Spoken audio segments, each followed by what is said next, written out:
जय राधा माधव कुंज बिहारी।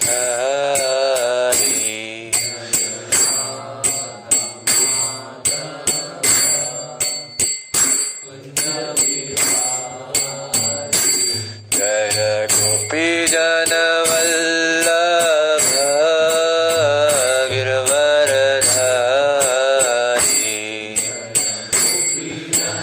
वल्लभ गिरवरधारी। जय गोपी जन वल्लभ गिरवरधारी।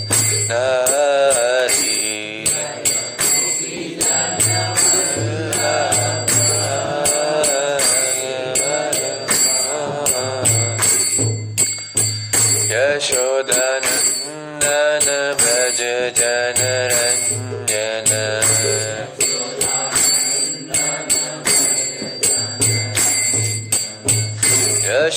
यशोदनन्दन व्रज जनरञ्जन।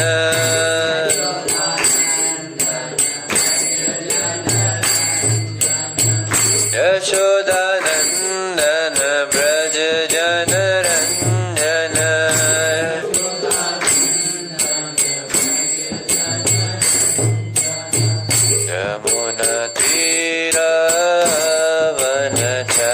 यमुनातीरवनचारी।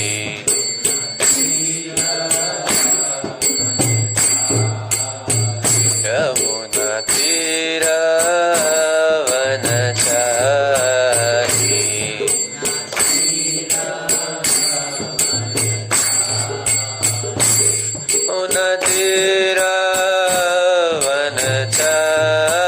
यमुनातीरवनचारी। तीरवनचारी। जय राधा माधव कुंज बिहारी। गोपीजन वल्लभ गिरवरधारी। राधा माधव कुंज बिहारी। गोपीजन वल्लभ गिरवरधारी। जय राधा माधव कुंज बिहारी। गोपीजन वल्लभ गिरवरधारी। कुंज बिहारी गोपीजन वल्लभ। यशोदानन्दन व्रज जनरञ्जन। नन व्रज जनरञ्जन। यशोदानन्दन व्रज जनरञ्जन।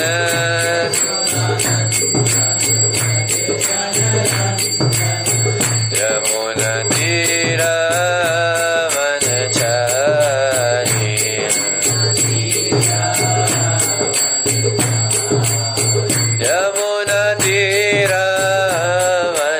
यमुनातीरवनचारी।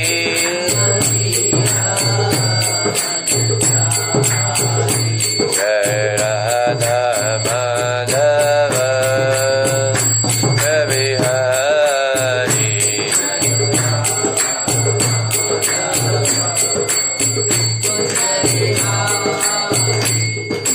श्री कृष्ण चैतन्य प्रभु नित्यानंद। श्री अद्वैत गदाधर श्रीवासादि गौर भक्तवृंद। श्री कृष्ण चैतन्य प्रभु नित्यानंद। श्री अद्वैत गदाधर श्रीवासादि गौर भक्तवृंद। हरे Krishna Krishna Krishna Hare Hare Hare Ram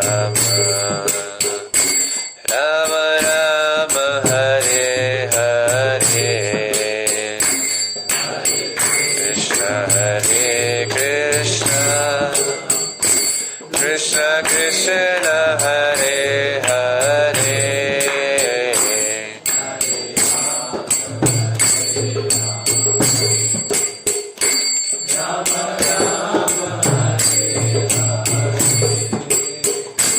Hare Krishna Krishna Krishna Hare Hare Hare Rama Hare Rama Rama Rama Hare Hare Krishna Hare Krishna Krishna Krishna Hare Hare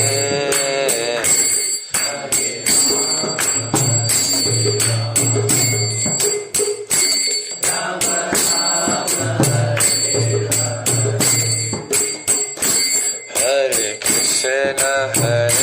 Krishna Krishna Krishna Hare Hare Hare Rama Rama Rama Hare Hare Hare Krishna Krishna Krishna Hare Hare Hare Rama Rama Rama Hare Hare Hare Krishna Krishna Krishna Hare Hare Hare Rama Rama Rama Hare Hare Hare Krishna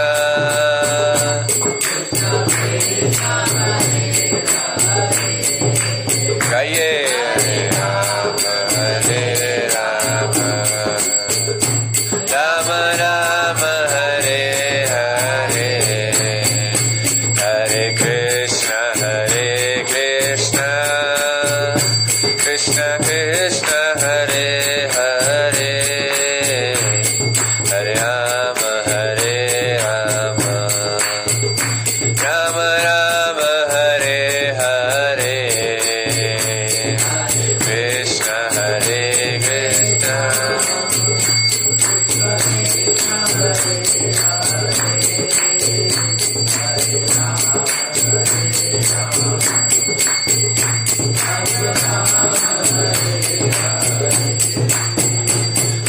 Krishna Hare Krishna Krishna Krishna Hare Hare Hare Rama Rama Rama Hare Hare Krishna Krishna Hare Hare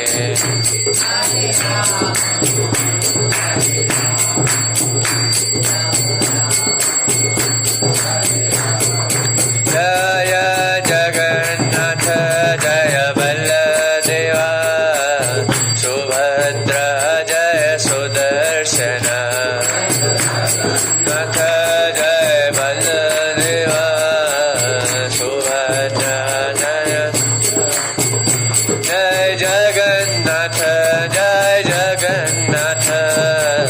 Jagannath Prabhu Jagannath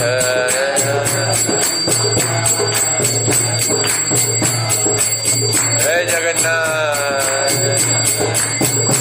Jai Baladeva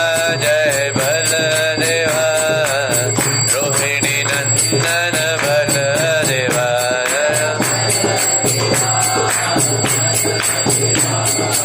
Rohini Nandana Baladeva Jai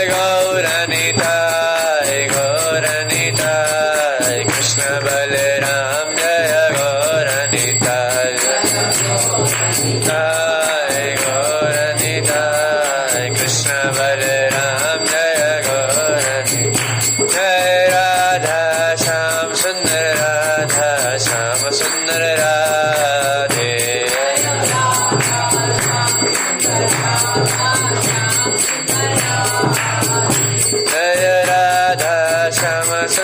Radha Shyam सुंदर जय राधे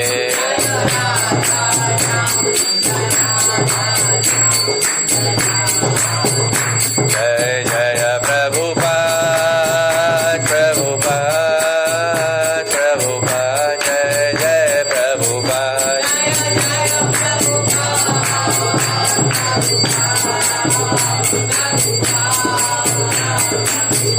जय जय गुरुदेव गुरुदेव गुरुदेव जय जय गुरुदेव गुरुदेव गुरुदेव गुरुदेव जय गुरुदेव निताय गौर हरि बोल हरि बोल निताय गौर हरि बोल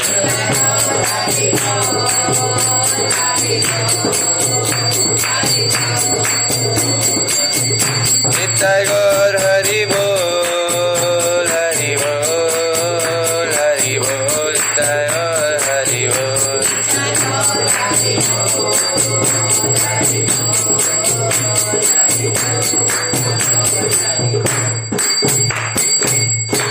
श्री श्री हरिनाम संकीर्तन की, श्री कलयुग पतित पावन श्री चैतन्य महाप्रभु की, श्री जगन्नाथ बलदेव सुभद्रा सुदर्शन की, गौर निताय की, श्रील प्रभुपाद की, ग्रंथराज श्रीमद् भगवद गीता की, श्री श्री भगवद गीता यथारूप की, आप सबकी निताय गौर हरि प्रेमानंदे। ओम नमो भगवते वासुदेवाय ओम नमो भगवते वासुदेवाय ओम नमो भगवते वासुदेवाय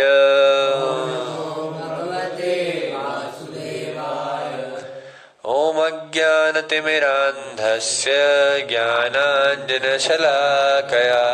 चक्षुरुन्मीलितं येन तस्मै श्रीगुरुवे नमः। श्रीचैतन्यमनोभीष्टं स्थापितं येन भूतले स्वयं रूप कदा मह्यं ददाति स्वपदान्तिकम्।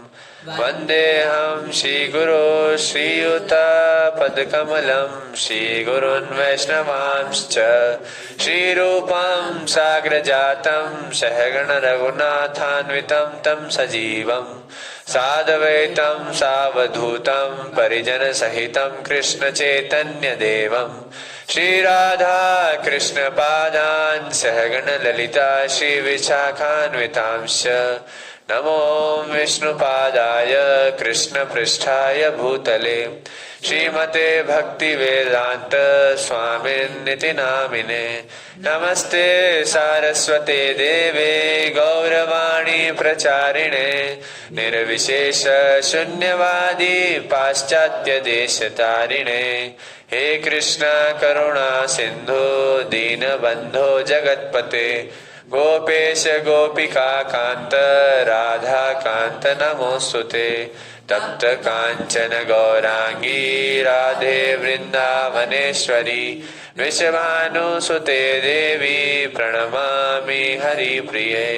वाञ्छाकल्पतरुभ्यश्च कृपा सिन्धुभ्य एव च पतितानां पावनेभ्यो वैष्णवेभ्यो नमो नमः। जय श्री कृष्ण चैतन्य प्रभु नित्यानंद श्री अद्वैत गदाधर श्रीवासादि गौर भक्त वृंद। हरे कृष्णा कृष्णा कृष्णा हरे हरे हरे राम राम राम हरे हरे। नीलाचल निवासाय नित्याय परमात्मने श्रीबलभद्र सुभद्राभ्यां जगन्नाथाय ते नमः। जयतां सुरतोपङ्गोर्मम मन्दमतिर्गति मत्सर्वस्य पादाम्भुजो श्रीराधा मदन मोहनो।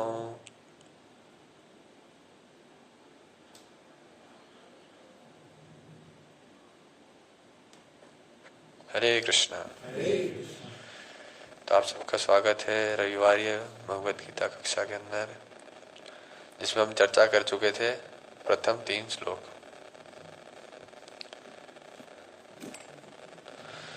तो कोई बता सकता है पिछले क्लास में हमने क्या पढ़ा था? आप में से कोई भी? पिछली क्लास में हमने क्या सीखा था? कौन बताएंगे?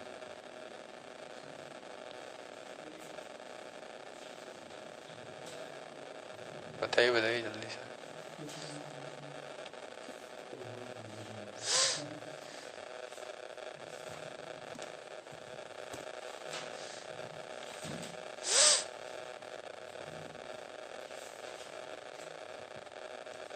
ऑनलाइन से भी बोल सकता है। धृतराष्ट्र ने कहा था कि संजय से धर्म क्षेत्र कुरुक्षेत्र में क्या हुआ था। फिर उसमें वो चीज़ें बताई थी कि वो धृतराष्ट्र मतलब चिंता में था कि वो धर्म क्षेत्र का मेरे बच्चों पे बुरा प्रभाव तो नहीं पड़ गया, मतलब अच्छा प्रभाव तो नहीं पड़ गया, उनके लिए बुरा था ना कि मतलब वो अगर उन्होंने वो वापस से वो मेल जोल कर दिया और ऐसे युद्ध रुक गया तो ऐसे और कोई आप में से?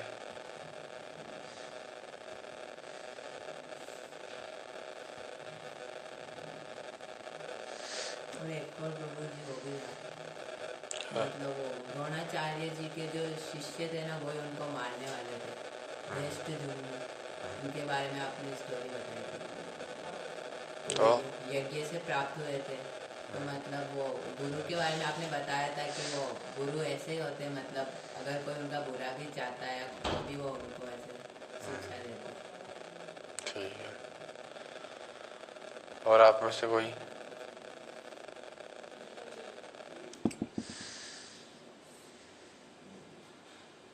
बाकी लोग नहीं आए थे क्या? संजय का पॉइंट ऑफ व्यू बताया ना कि कुरुक्षेत्र में क्या था, कैसे कैसे था, कितनी सेना थी, और भी वो पितामह भीष्म का थे, वो भी आपने बताया था कैसे क्या था, उन्होंने क्या चीज़ें, उनकी लाइफ की चीज़ें आपने एक्सप्लेन की थी। ठीक है। कोई कुछ उसमें से क्या एक्सप्लेन किया था मेन? महाजन है वो, गंगा पुत्र है वो, यही तो बताया था, और क्या बताया?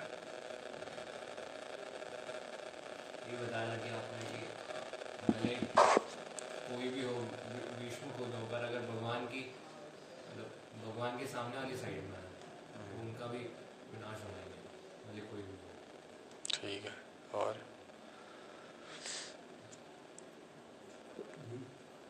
यही आप बताओ।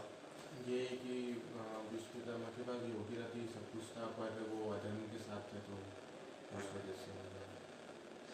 आप मोहित प्रो? कुछ याद नहीं है? सब साफ?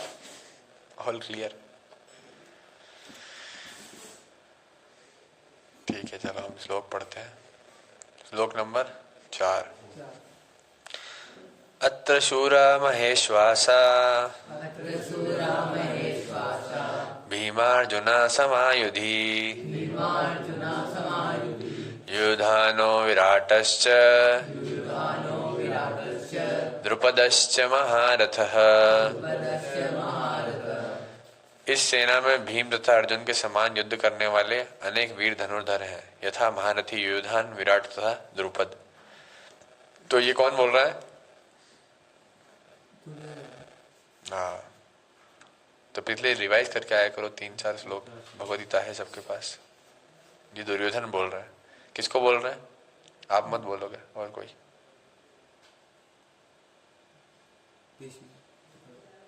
नहीं।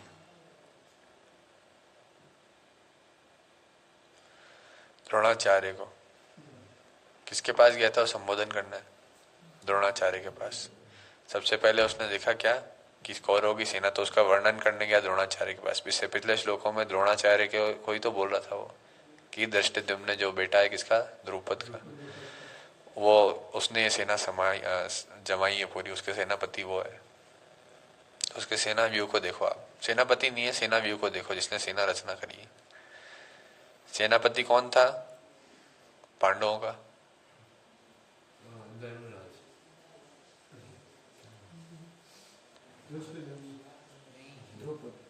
युधिष्ठिर सब बोल दो आप, छवि नाम खा रहे। युवराज प्रभु क्या कर रहे हो? प्रसाद बना रहे हो? कोई अगर फ्री हो तो अंदर भेज दो, ठीक है। पांडव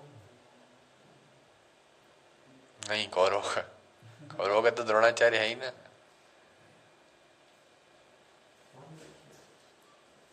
भीष्म पितामह है कौरवों के, और पांडवों के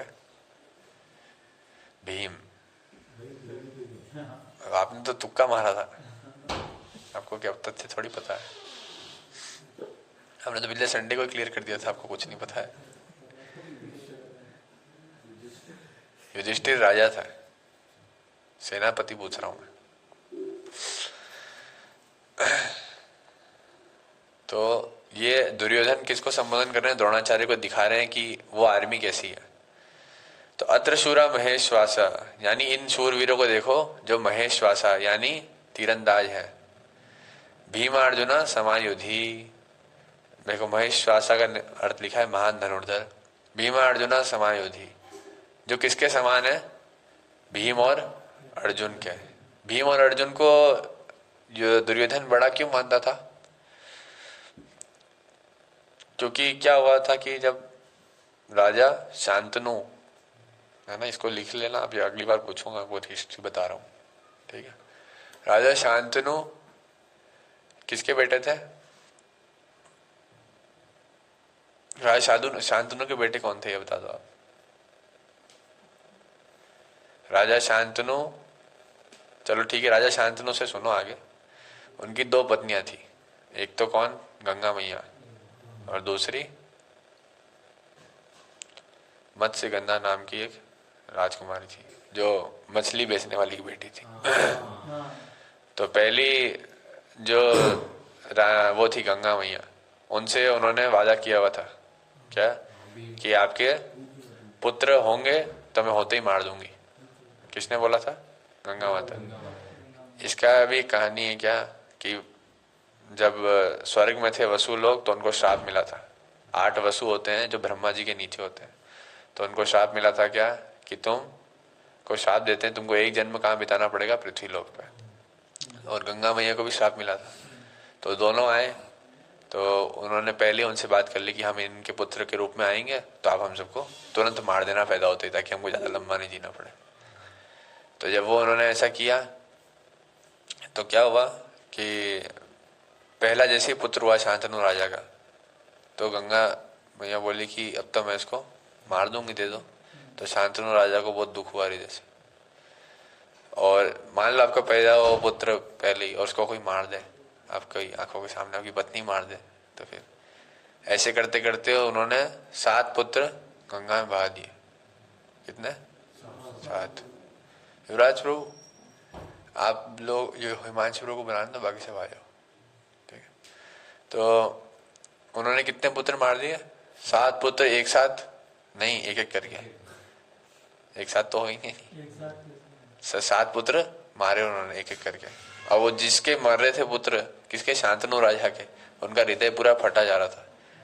तो जैसे ही 7 पुत्र हो गए और 8वां पुत्र हुआ और वो ले जाने लगी मारने के लिए, तो शांतनु राजा ने बोला नहीं, रुक जाओ, अब नहीं, अब मैं नहीं मारने दूंगा। तो वो उसको लेकर के आ गए और गंगा माता उनको ले गई और कहीं छोड़ दिया राज्य में। बोले मैं मारूंगी नहीं, ठीक है। तो शांतनु राजा से डाइवोर्स हो गया उनका, किनका? गंगा मैया, और वो वहां से निकल गए। कुछ समय पश्चात शांतनु राजा बहुत दुखी हो गए कि मेरी एक ही पत्नी थी इतनी सुंदर, वो भी चली गई। तो वो गंगा मैया के तट पे घूम रहे थे, उसको देखते हुए कि यही मेरी पत्नी थी। इतने में उनको एक बहुत वीर योद्धा दिखाई देता है, जो बहुत एक्सपर्ट था सब चलाने में और बहुत बाहुबल था उसके अंदर। और वो क्या करता है, बहुत अच्छे तरीके से अपना युद्ध कौशल दिखाता है। किसको? शांतनु राजा को। तो शांतनु राजा बहुत प्रसन्न होते हैं उससे कि ये कौन है। तो फिर पता चलता है कि गंगा मैया आती है, बोले ये तुम्हारा ही पुत्र है तो तुमने मारने नहीं दिया था। इसका नाम क्या है? देवदत्त।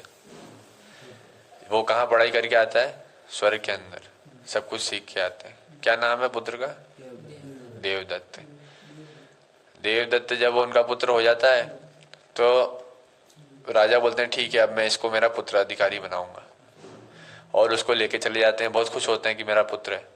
जब देवदत्त कालांतर के अंदर वहां रहता है, सारा राज्य काट संभालता है और बहुत एक्सपर्ट होता है, तो उसके बाद क्या होता है कि एक समय वो राजा विचरण कर रहे होते हैं और फिर से उनको एक स्त्री दिखाई देती है, उसका नाम होता है मत्स्यगंधा। अब ये मत्स्यगंधा का अर्थ क्या होता है? मत्स्य मतलब मछली और गंधा मतलब वैसी स्मेल वाली। तो मत्स्यगंधा का शरीर ऐसा था जिसको 1 किलोमीटर तक मछली की स्मेल आती थी। ऐसी लड़की से कोई शादी करेगा क्या? तो इससे पहले क्या हुआ कि एक और कहानी आती है, मतलब एक और घटना हुई जब वेद व्यास जी को एक वो उत्पन्न करना था पुत्र। तो उन्होंने क्या किया, तो पहले ऐसे पुत्र उत्पन्न करने के लिए संभोग इत्यादि की आवश्यकता नहीं थी। जो देव लोग थे या जो ऋषि लोग थे वो विद्या जानते थे कैसे पुत्र उत्पन्न करना है बस, और ऐसे पुत्र उत्पन्न करते थे कि जो स्त्री थी वो भी जवानी रहती थी, ऐसा नहीं कि उसकी पवित्रता टूट जाए। तो उन्होंने बोला कि नाव में वो मछली पकड़ने भेजते थे उसके पिताजी उसको। वो वास्तव में उर्वशी लोक की कन्या थी जो स्वर्ग से आई थी, और उसको भी श्राप था कि तुमको नीचे एक जन्म भोगना पड़ेगा। तो वो जब जाती है तो उसके पिताजी उसको मछली में नाव में रख करके भेजते हैं मछली पकड़ने के लिए।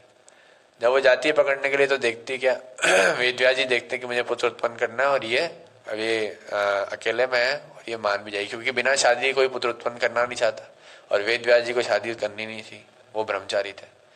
तो उनको वो पुत्र उत्पन्न किसके लिए करना था? वो राज्य को चलाने के लिए, उस राज्य काल को संभालने के लिए उनको आदेश था कि तुमको एक पुत्र उत्पन्न करना है। जब वो जाते हैं ऐसे ही और पुत्र उत्पन्न करते हैं करने लिए बोलते हैं उसको, तो वो बोलती कि नहीं मैं ऐसे कैसे कर लूँ, मैं तो फिर कोई मुझसे शादी नहीं करेगा ये सब। तो बोले नहीं तुम किसी को पता भी नहीं चलेगा, और दूसरी बात तुमको कोई हानि नहीं होगी इससे, तुरंत पुत्र उत्पन्न होगा तुरंत मैं लेके चले जाऊँगा। बोले तो मुझे क्या फ़ायदा होगा? तो वो बोले तुमको जो वर मांगना है मैं पूरा कर दूंगा। तो बोले मेरे शरीर से ऐसी गलत स्मेल आती है, इसको हटा दो। तो उन्होंने बोला कि ठीक है मैं तुमको वरदान दूंगा, तुम्हारे शरीर से 10 किलोमीटर तक पद्म गंधा हो जाओगी तुम। किसकी स्मेल आएगी? कमल की।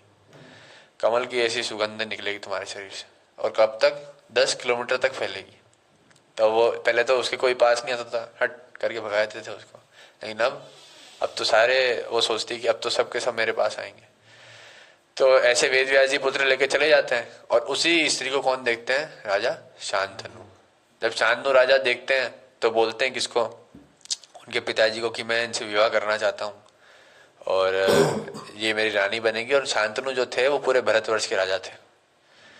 तो वो जाते हैं, राजा भरत के वंशज, तो वो जाते हैं और जाकर के उन राजा से बोलते हैं,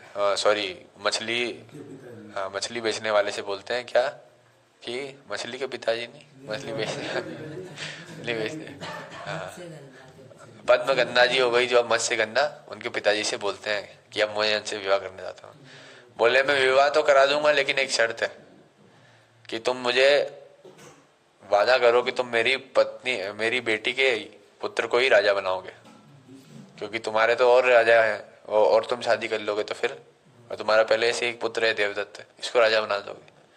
तो वो बोलते हैं कि नहीं ऐसा नहीं कर सकता मैं, क्योंकि क्या पता इसका बेटा कैसा होगा, और मेरे पास तो एक एक्सपर्ट खिलाड़ी है भीष्म, जिनका नाम अभी देवदत्त है, वही भीष्म बनेंगे। तो ये देवदत्त है मेरे पास, तो मैं क्यों किसी को और को बनाऊं? मेरा तो गंगा पुत्र जो स्वर्ग से पढ़ के आया है, जो बहुत एक्सपर्ट है, हर एक चीज में एक्सपर्ट थे वो, युद्ध कौशल से, राज्य संभालने से, और अपने स्वास्थ्य में, सब चीजों में, हर चीज में कौशल था किनका? देवदत्त का। क्यों? क्योंकि देवदत्त का मतलब देवताओं के द्वारा दत्त पुत्र, वो देवदत्त। और कैसे दत्त? देवताओं के जैसे, ये दो अर्थ हैं इसके। तो देवताओं के जैसे एक्सपर्ट है और वहां से पढ़े हुए, वहां से सारी चीजें सीखे हुए, तो यहाँ मनुष्य लोग तो कोई उनकी बराबरी कर ही नहीं सकता, तो मैं क्यों तुम्हारे पुत्र को? बोले नहीं मैं नहीं, ऐसा ये प्रस्ताव खारिज कर दिया और चले गए वहां से। देवदत्त वहीं थे, उनको पता चली कि पिताजी की ये है इच्छा कि वो नहीं बनाएंगे। तो वो गए, वो जा करके बोले कि तुम चिंता मत करो, मैं राजा नहीं बनूंगा, तुम्हारे बेटे को ही राजा बनवा दूंगा। तो वो बोले कि नहीं तुम्हारे पिताजी माने नहीं। बोले मैं कह रहा हूँ ना मैं खुद ही नहीं बनूंगा, मैं नहीं बनूंगा तो कैसे बनाएंगे? तो बोले ठीक है, अगर आगे जाकर के तुम्हारा पुत्र हुआ और तुमने उसको राजा बना दिया तो वो बोलते हैं कि मैं शादी नहीं करूंगा, जाओ, है ना, आजीवन ब्रह्मचारी रहूंगा। बोले राजमहल में कोई ब्रह्मचारी नहीं रह सकता, जहाँ सारी अप्सराएं हैं, सारे प्रसाद हैं, सारे चीजें हैं, तुम घूम रहे हो, फिर रहे हो चारों ओर, तुम्हारे तो आगे पीछे लोग घूमेंगे, तुम स्वर्ग से पढ़ के आओ, तुम कैसे शादी नहीं करोगे? बोले मैं व्रत लेता हूँ, आज आपको अगर लग रहा है तो आपके सामने व्रत लेता हूँ। उन्होंने तो क्या लिया? प्रण लिया। और क्या प्रण लिया? कि मैं आजीवन ब्रह्मचारी रहूंगा, किसी भी स्त्री से संसर्ग नहीं करूंगा, किसी के विषय में नहीं सोचूंगा, किसी से शादी नहीं करूंगा। और ऐसे हाथ में अंजुली में जल लेकर के प्रण लिया। जैसे ये प्रण सुना तो सारे देवी देवता वहां प्रकट हो गए और बोलने लगे भीष्म, ये प्रण कैसा है? बहुत भीष्म, बहुत भारी प्रण ले लिया है तुमने। क्यों? क्योंकि तुम पूरे विश्व के, पूरे भारतवर्ष के राजा के पुत्र हो और तुम उस एरिया में जाकर के, उस राज्य में रह करके भीष्म यानी ब्रह्मचारी रह करके दिखाओगे, इतना भारी प्रण। तो रह करके बहुत सब लोग देवी देवता उन पे पुष्प वर्षा करते हैं और आशीर्वाद भी देते हैं, क्योंकि सब प्रसन्न होते हैं उनसे। ये प्रण हो जाता है, उनके पिताजी को पता चलता है तो दुखी होते हैं, लेकिन अब क्या कर सकते हैं? फिर वो उनसे शादी करते हैं मत्स्यगंधा से। जब मत्स्यगंधा से शादी होती है तो क्या होता है? उनके पुत्र उत्पन्न होता है ना। मत्स्यगंधा जो है वो पुत्र उत्पन्न, फिर उसके बाद में वेद व्यास जी आते हैं। शांतनु राजा पुत्र उत्पन्न करने में असफल रहता है मत्स्यगंधा से, तो वो बहुत चिंतित हो जाती है कि यार पुत्र उत्पन्न नहीं हो रहा है, और ये राजा भी क्या है, जो दो भीष्म में इसको राजा बनाना नहीं चाहती वो, और उसने अब प्रण ले लिया कि मैं राजा बनूंगा नहीं, और अब इधर पुत्र उत्पन्न ही नहीं हो रहा है। तो जब जो पद्मगंधा रानी होती है वो ये सुनती है, तो फिर वो बुलाते हैं शांतनु राजा के भाई को, जो है वेदव्यास। फिर वापस बोलते हैं कि आपके पास जो साइंस है पुत्र उत्पन्न करने की, उसको वापस इस्तेमाल करो और हमारे राज्य के लिए पुत्र उत्पन्न करो। तो इतने में क्या होता है कि जो शांतनु राजा होते हैं वो एक राजा से युद्ध करने जाते हैं, स्वयंवर में जाते हैं, सॉरी भीष्म जी।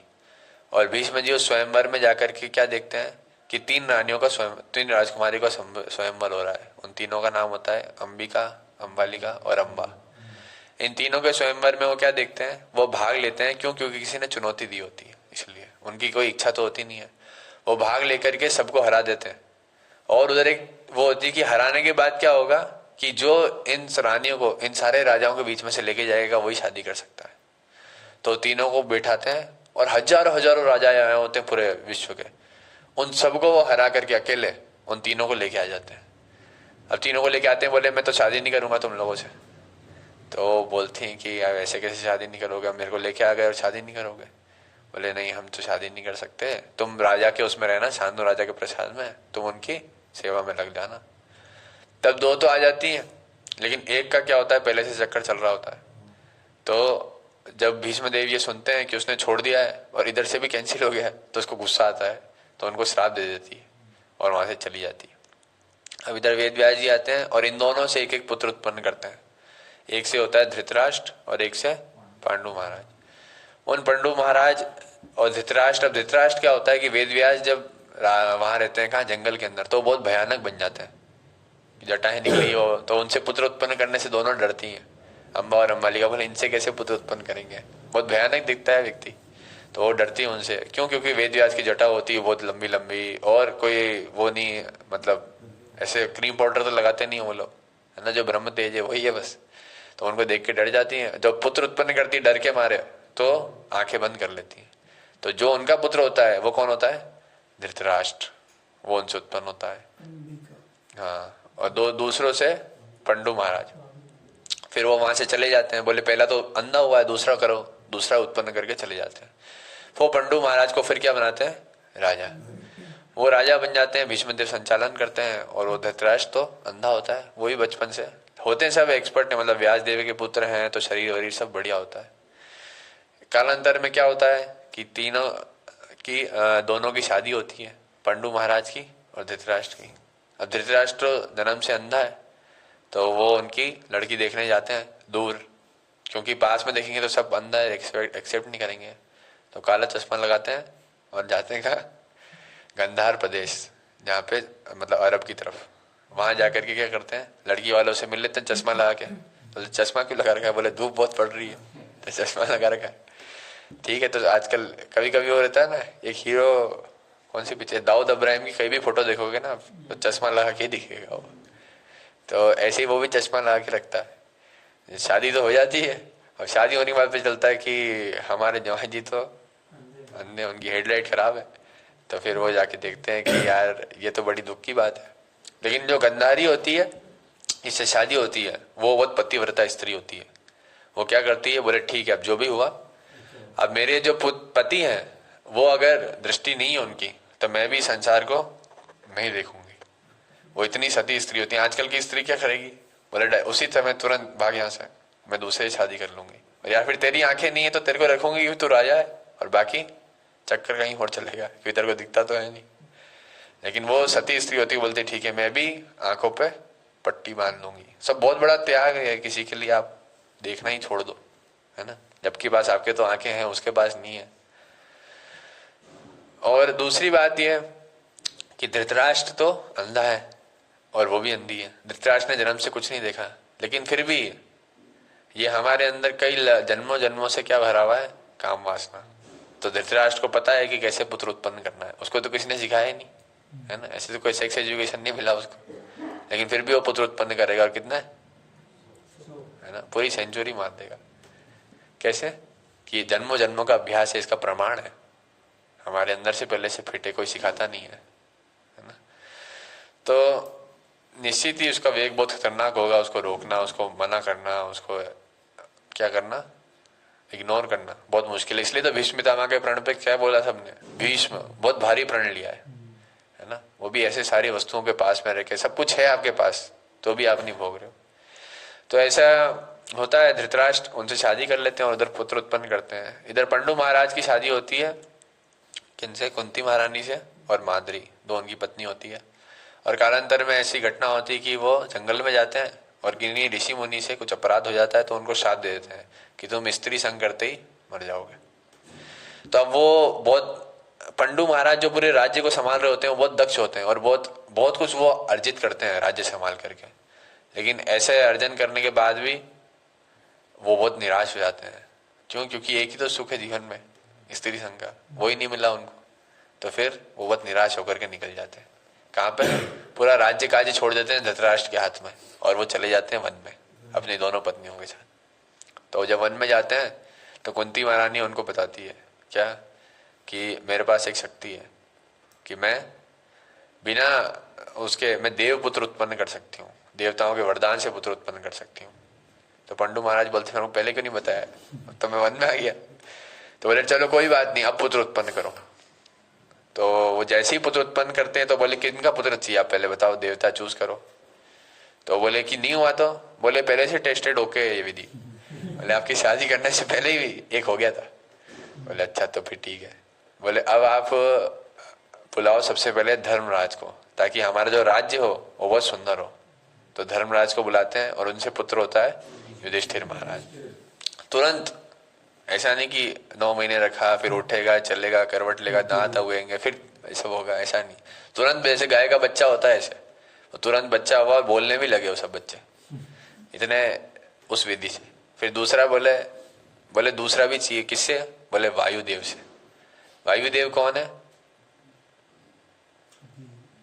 वायुदेव, हाँ, ये सब जो इंद्र वायु धर्मराज ये सब पोजीशन है। इधर कोई कोई देवता जाके बैठते हैं, है ना। तो वायुदेव के पुत्र होते हैं कौन, कौन होता है, अर्जुन नहीं होते, बोलो बोलो, सूर्यदेव के हैं वो, कर्ण है वो, तो कर्ण सूर्यदेव के, सूर्य पुत्र कर्ण। तो वायुदेव के बेटे कौन होते हैं, भीम। तो किसके भाई हो गए वो, और हनुमान जी के। क्यों, क्योंकि हनुमान जी क्या है, पवन पुत्र, वायुदेव के बेटे। तो ये भीम जो है हनुमान जी के भाई हो जाते हैं, दूसरे पुत्र हो गए। इसलिए वो हनुमान जी ऐसे शक्तिशाली, वज्र जैसा शरीर, ये सब उनकी क्वालिटी रहती है। इनके कई सारे वरदान भी होते हैं, वो सब बताएंगे तो बहुत लंबा हो जाएगा। और फिर तीसरे वो बुलाते हैं, आप देवताओं के राजा को बुलाओ, तो बोलते हैं इंद्र को बुलाते हैं। इंद्र से कौन उत्पन्न होता है, अर्जुन। अब कुंती महारानी को बताते हैं कि तुमने तो उत्पन्न कर दी है, अब तुम्हारी छोटी बहन है, इसको भी कुछ वरदान दो, ये भी कुछ कर सके। माद्री के तो कोई पुत्र ही नहीं हो रहा है। तो बोले ठीक है, मैं इसको दीक्षा दे देती हूँ, अब ये भी पुत्र उत्पन्न कर पाएगी। फिर तो उसको दीक्षा देती है, मंत्र सिद्ध करा देती है।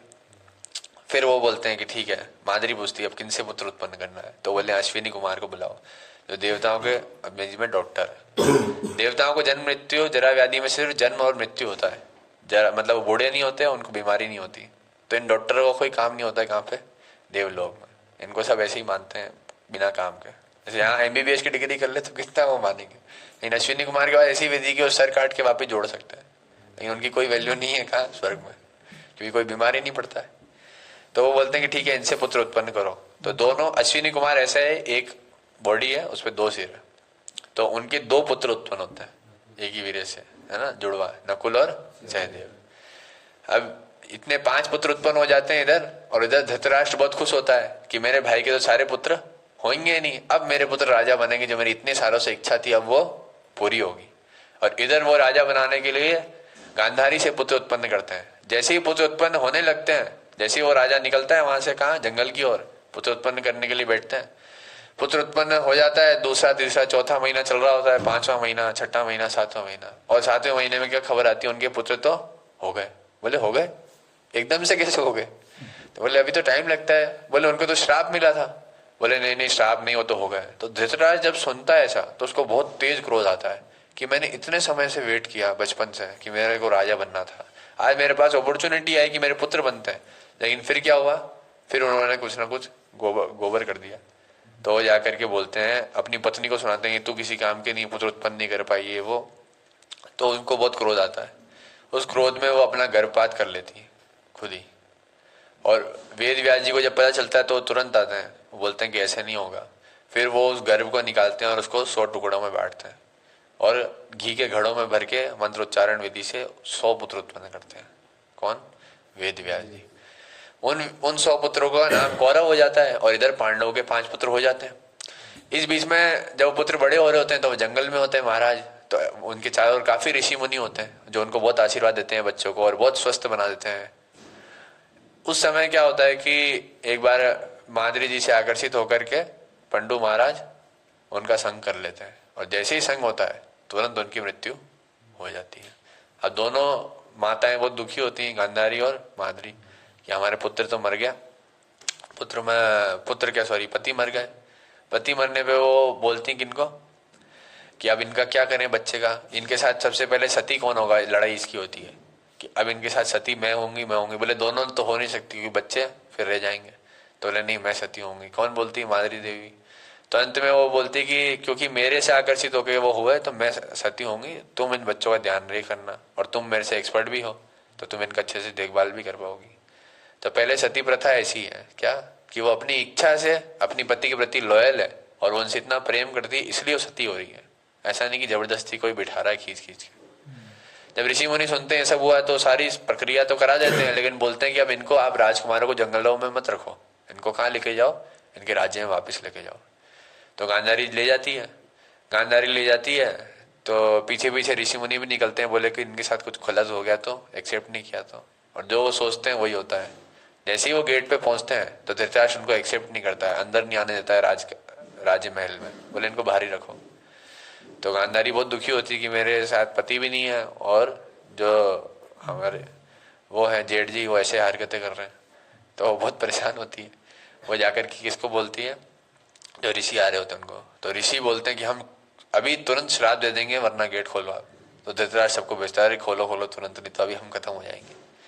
वो जाके खोलता है, और वो फिर बचपन से जो उनके बच्चे होते हैं, इधर 1 साल लगभग निकल जाता है, 1-2 साल, तो दुर्योधन वगैरह, अब इन बच्चों के बीच में 100 वर्सेस 5 चलता है हमेशा, जो 100 कौरव और 5 पांडव, हमेशा लड़ाई रहती है। इन बच्चों के अंदर में से सबसे ज्यादा दुर्योधन होता है, और दुर्योधन भी सबसे ज्यादा किससे क्रोधित होता है? भीम से, क्योंकि भीम उसकी बैंड बजाता है बार बार। तो हाँ, तो अब दुर्योधन जो होता है इसको भी बहुत वरदान मिले होते हैं कि तुम्हारा शरीर वज्र जैसा रहेगा, ये होगा वो होगा, और तुमको कोई मार नहीं सकता, हरा नहीं सकता, ये सब। और तो ये भी बहुत एक्सपर्ट होता है। तो कालांतर में क्या होता है कि अब ये देवताओं के पुत्र होते हैं 5, तो इनकी बोली चाली हाव भाव सब अलग, और इनकी सब रेस्पेक्ट बहुत करते हैं। इनमें बहुत सारे टैलेंट होते हैं और ये 500 के 100 नरपुत्र होते हैं, तो इनकी इतनी रेस्पेक्ट नहीं होती, थोड़ा बहुत ठीक है। तो ये सब लोग अंदर से ईर्ष्या करते हैं उनसे। तो धृतराष्ट्र बोलते हैं अब जो हो गया ये राजा बनेंगे, तुमसे बड़े हो गए अब तो, ये तुम तो छोटे हैं उनसे, लेकिन अब तुम अच्छे से पढ़ाई और इत्यादि करो, पढ़ाई लिखाई करो, कंपटीशन पास करो, कुछ तो बनी जाओगे तुम अधिकारी, एसएससी सीजीएल निकाल लो। तो फिर वो बोलते हैं कि ठीक है, धीरे धीरे करके फिर तुमको राजा बनाने का प्रयास करेंगे। तो वो बोलते हैं कि पिताजी हम पढ़ाई करने का दिखाएंगे। जैसे ही पढ़ने जाते हैं गुरुकुल में, तो ये 105 ही विद्यार्थी होते हैं, तो पढ़ने बैठते हैं, तो जो भी पूछें तो ये तुरंत बिना पढ़े इनको उत्तर देने लगते हैं। कौन? पांडवों के पुत्र। वो राजा पहले सिखा के भेजता है टीचर को कि इनको ज्यादा मत सिखाना, इनको पूछा तो मत बताना, मेरे पुत्रों को अच्छे से सिखाना। अब फिर भी ये तो देवताओं के पुत्र हैं, तो इनको पहले से ज्ञान संचालित होता है, तुरंत उसको सिखा के आ जाते हैं। किसको? टीचर को ही। तो फिर इतने मध्य में क्या होता है कि धृतराष्ट्र बहुत गाली देता है अपने बच्चों को, तुम्हारे इतने अच्छे एलन से कोचिंग करा रहा हूँ, पैसे लगा रहा हूँ, खाना खिला रहा हूँ, सब बढ़िया चीज है ना, पढ़ने की स्टडी टेबल है, लैपटॉप है, सब है, फिर भी तो तुम्हारे कुछ हो नहीं रहा है। और वो देखो, वो मोमबत्ती के नीचे पढ़ के इतने पास हो रहे हैं बोले अगरबत्ती की लाइट के नीचे पढ़ के इतने अच्छे मार्क्स आ रहे हैं उनके। तो धृतराष्ट्र ऐसे सुना रहा होता है, तो दुर्योधन बोलता है देखो पापा ऐसी बात नहीं है, आप सारे प्राणियों को जल में तैरने के लिए नहीं बोल सकते, सबकी अलग अलग क्वालिटी होती है। बोले वो पढ़ने में एक्सपर्ट है, आप खेल कूद के मैदान पे लाओ, हम एक्सपर्ट हैं, हम हरा देंगे उनको तुरंत, आप स्पोर्ट्स मीट तो कराओ एक। तो जाके उनको बोलते हैं। तो इतने में धृतराष्ट्र बोलता है चलो ठीक है ये कराते हैं। दुर्योधन बोलता है हम 100 हैं और वो 5 है, वैसे ही हार जाएंगे। बोले क्यों? टीम रेफरी बोलता है टीम तो बराबर बटेगी। बोले नहीं, यही प्रस्ताव है, उनको बोलो कि हमारा नेशनल गेम है कबड्डी, हम वही खेलेंगे, और इस गेम को खेलने में हमारी टीम में रहेंगे 100 और वो रहेंगे 5। और बोले अब हम हरा देंगे उनको। रेफरी पहले तो बोलता है कि कैसे लोग हैं, इतना भी दम नहीं है कि 100 करके भी विश्वास नहीं है कि 75 रह जाते, खुद दे देते उनको। तो बोले नहीं, हम तो 100 के 100 रहेंगे, उनको प्रस्ताव दो जाओ, तुमको क्या दिक्कत है। अब रेफरी बोलता है मैं इसको ज्यादा वो करूंगा, मना करूंगा तो मेरी जॉब खा जाएगा, ये राजा का बेटा है। तो जाके भीम को सुनाता है कि बोले ये वृतांत है। भीम बोलता है कि तो कोई दिक्कत नहीं, आ जाओ। तो बोलते अरे वो 100 है तुम। बोले तुम्हारे भाइयों से तो कंसल्ट कर लो, चारों से। बोले भाई लड़ेंगे नहीं लड़ेंगे कोई बात नहीं, वो उनकी इच्छा है, मैं अकेला ही काफी हूँ, आप तो लिहाओ 100 के 100। वो जाकर के बोलते हैं, साइन करा देते हैं, और फिर चारों भाई बोलते हैं अरे चलो ठीक है लड़ लेंगे। वो जाते हैं कबड्डी मैच में, रेफरी आ जाता है, तो बीच में होती है तो मेन लाइन, पीछे टच लाइन और फिर बाउंड्री लाइन। तो सबसे पहले वो बोलते हैं कौन नाम देगा, कौन नाम देगा। पहले हाथ मिलाने की प्रक्रिया होती है, तो दोनों टीम के कप्तान हाथ मिलाने आते हैं। इधर से कौन आता है? भीम, और उधर से दुर्योधन। जैसे ही हाथ मिलाते हैं तो भीम कचूमर निकाल देता है हाथ का, तो दुर्योधन बोलता है छोड़ो, ऐसे उछलने लगता है और फिर भाग के जाता है वहां। तो फिर भीम तो तुरंत युद्ध होने से पहले ही बता देता है कि तो तेरे को तो मैं मसल दूंगा। तो जाता है दुर्योधन, अंदर जाकर के बैठ जाता है और बोलता है कि ठीक है हम पहले नाम देंगे, क्योंकि ये आया अगर तो तहस नहस करके चले जाएगा, ऑल टीम कर दे क्या पता। तो फिर वो बोलते हैं कि हम देंगे। तो भेजते हैं किसको? ये अपने खिलाड़ी को। तो भीम क्या होता है, टच लाइन के भी आगे खड़ा होता है। तो रेफरी को बोलते हैं इसको बोलो पीछे जाए, अंदर तो आने से पहले। बोले वहीं पे खड़ा रहता है। बोले अब आने से व्यक्ति डरता है कि अगर इसके हाथ में मैं आ गया तो मैं गया। तो उसको फिर रेफरी बोलता है कि थोड़ा टच लाइन के पीछे रहो।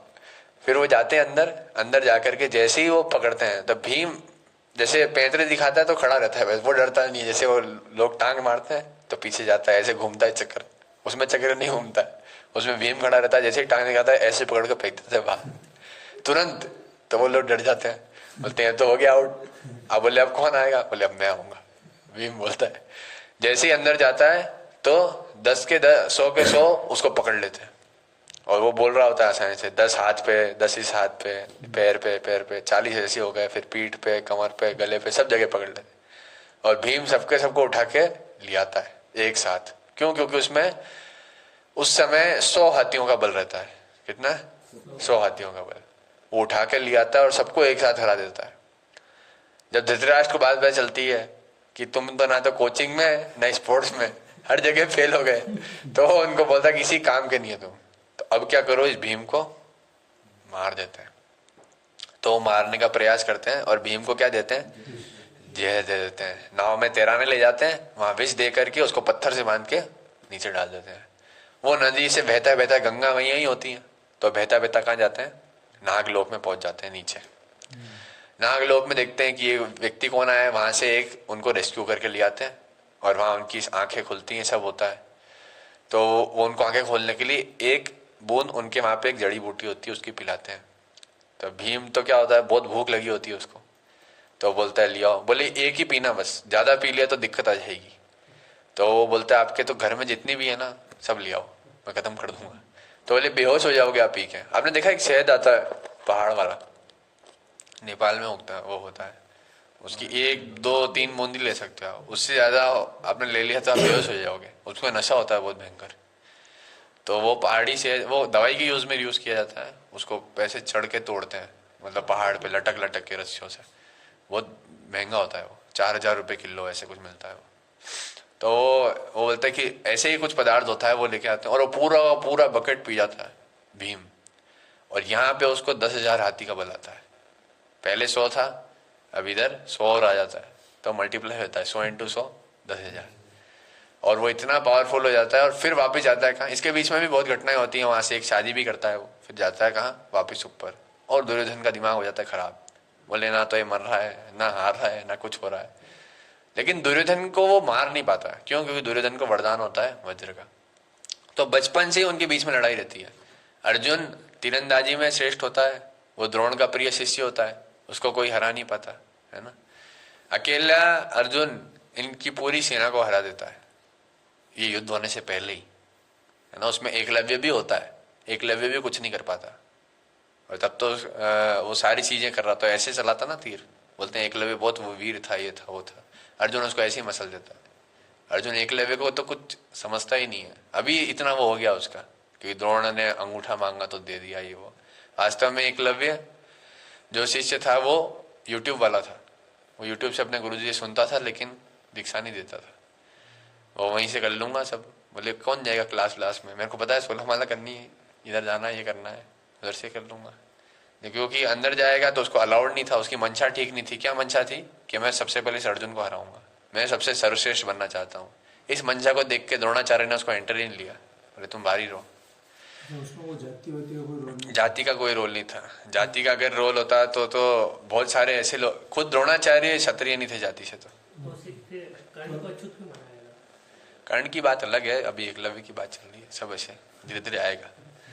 कर्ण का भी स्पष्टीकरण करेंगे। गलत कर दिया। एकलव्य को महान बनाया क्यों, क्योंकि वो दूर से उसने कॉपी करके विद्या सीख ली। और जो अर्जुन था, जो सबसे प्रिय शिष्य अगर द्रोण का कौन था पूरे शास्त्रों में छाना जाए तो कौन आएगा, अर्जुन ही आएगा। अर्जुन को साइड करके एकलव्य को महान बताया क्यों, ताकि गुरु जी से डांट नहीं खानी पड़े। बोले एकलव्य हूँ मैं तो यूट्यूब से कर लेता हूँ या दूर से कर लेता हूँ। हाँ, एकलव्य का फोकस अच्छा था, ऐसी बात नहीं कि फोकस नहीं था। तीरंदाजी में भी एक्सपर्ट था, दूर से देख के सीख गया। खैर, लेकिन वो जब युद्ध होता है तो किस में शामिल होता है, इससे पता चलता है कि उसकी मंशा क्या थी। युद्ध होता है तो वो कौरवों की सेना में जाता है। कौन, एकलव्य। वहां से फिर लड़ता है, उसकी भी कहानी है फिर युद्ध में क्या होता है।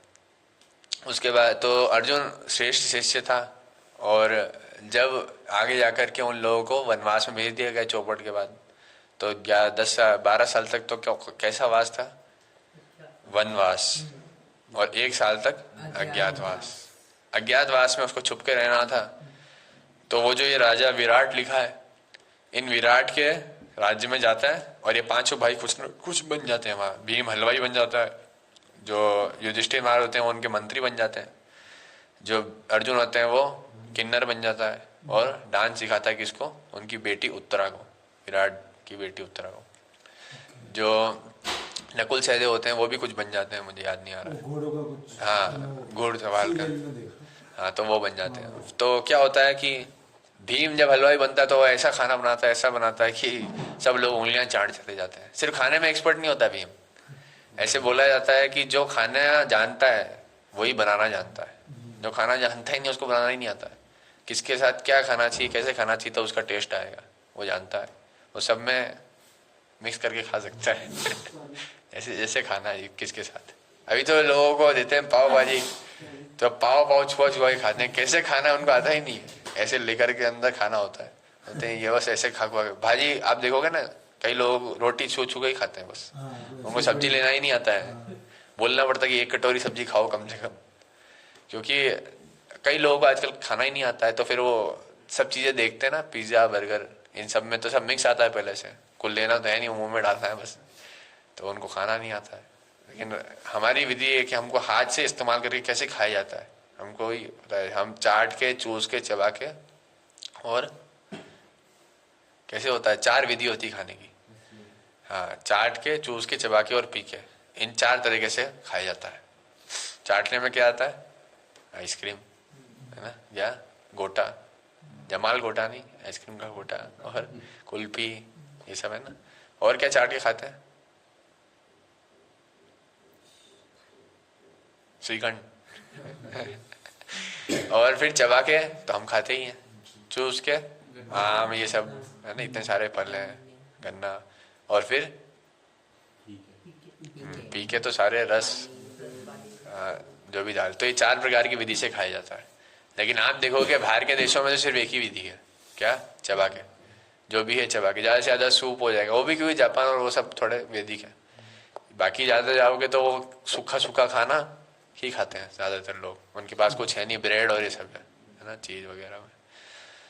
तो किसको कैसे खाया जाता है, इसकी विधि धीरे धीरे लुप्त होती जा रही है, क्योंकि हम लोग भी उनकी तरफ बढ़ रहे हैं, है ना, उनकी सभ्यता अपना रहे हैं, ब्रेड इत्यादि खा खा के, तो उसके प्रभाव अलग हैं। फिर खैर, जो विराट राजा होते हैं उनके यहाँ पे अर्जुन वो बन जाता है उत्तरा का टीचर और जो उनका बेटा होता है तो वो क्या होता है, वो इतना वीर नहीं होता है, वो नॉर्मल होता है।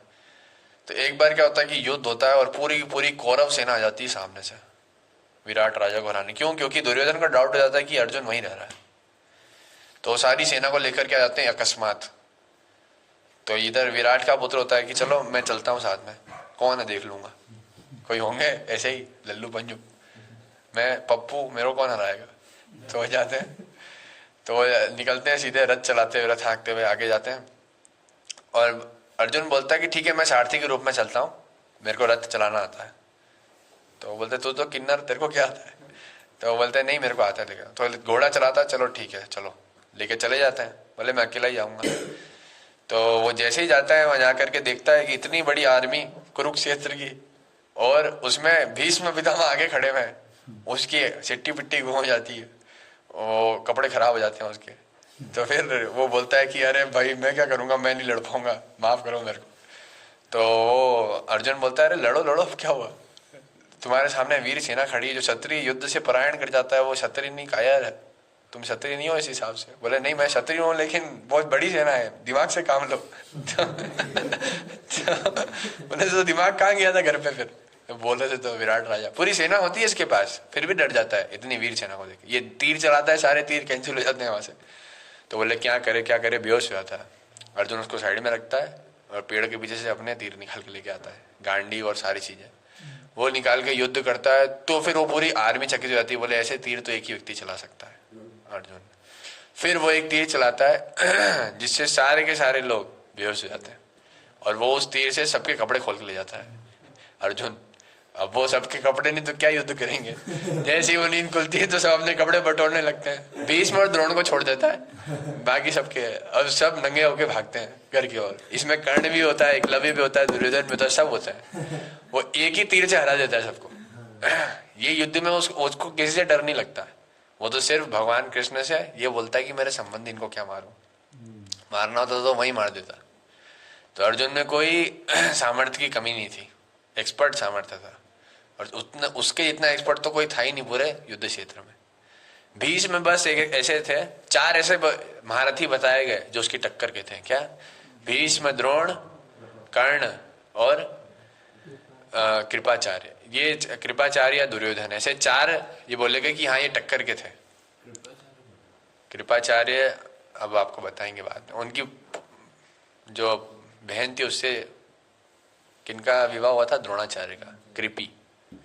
कृपाचार्य भी ब्राह्मण और क्षत्रिय थे, और वही आगे जाकर के बचेंगे इस युद्ध में, जो कुछ लोग बचने वाले हैं। और उन्हीं की उसमें विवाह होगा किसका, परीक्षित महाराज का। परीक्षित महाराज को वही सब सिखाएंगे। परीक्षित महाराज होंगे अर्जुन के लास्ट पुत्र।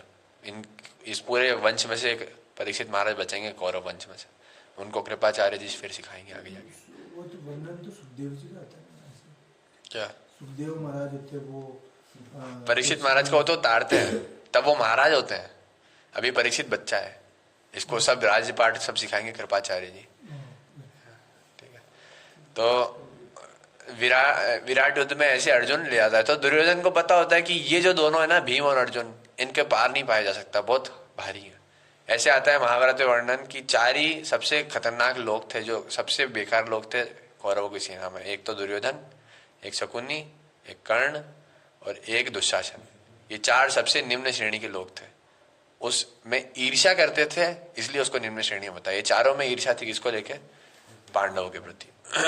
तो फिर इस बीच के अंदर बहुत सारी कहानियां हैं, खैर इस पे आते हैं। युयुधानो कौन है अब ये सत्याकी है। सत्याकी कौन था, नहीं पता? ऑनलाइन से किसी को पता सत्याकी कौन था?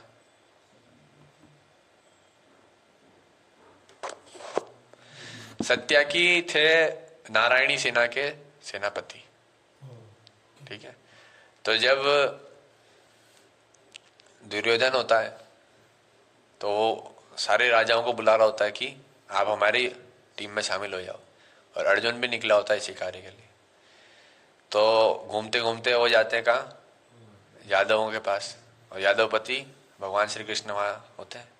तो जैसे ही दुर्योधन पहुँचता है तो भगवान रेस्ट कर रहे होते हैं। तो दुर्योधन जेंटलमैन बनता है, वो बोलता है कि थोड़ी देर रेस्ट करने देते हैं, अभी नहीं उठाएंगे। वो बैठ जाता है वहाँ पे, भगवान के सिर के पास कुर्सी लगाता है, बैठ जाता है।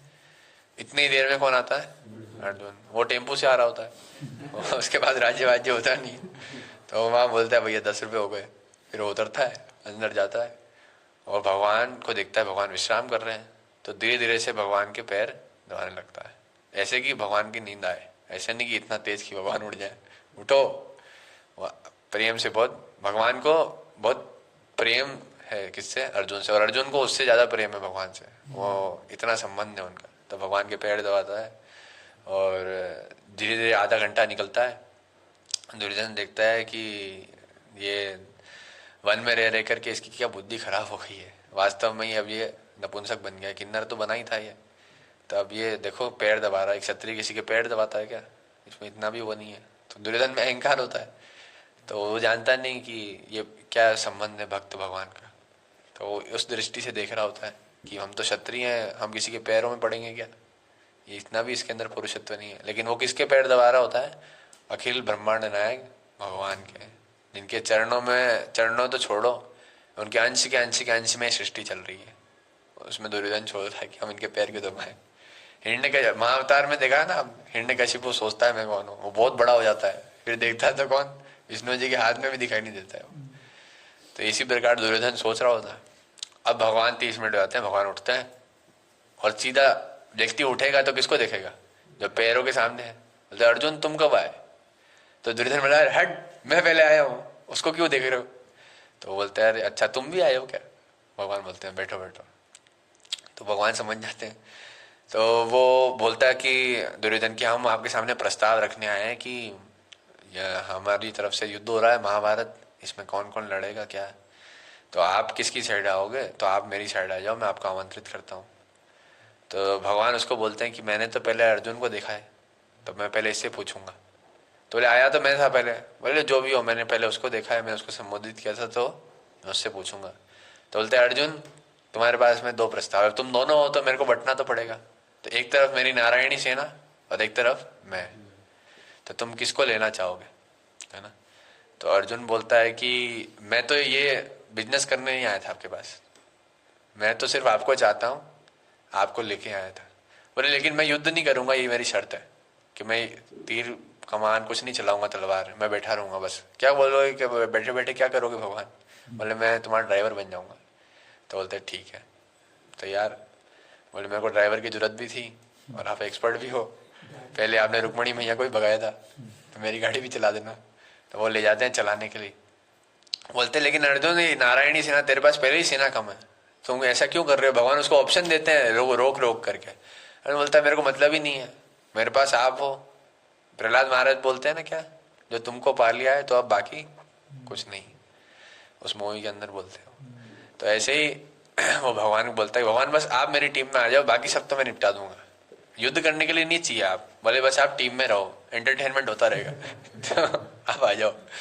तो वो बोलते थे कि ठीक है। इधर युधिष्ठिर बोलता है वास्तव में अब ये तो मूर्ख हो गया है। पहले तो बहुत क्रोधित होता है, बोले ठीक है नारायणी सेना आपको लेके क्या करूंगा, आप बैठे ही रहोगे वैसे ही, हमारा भोजन खाओगे।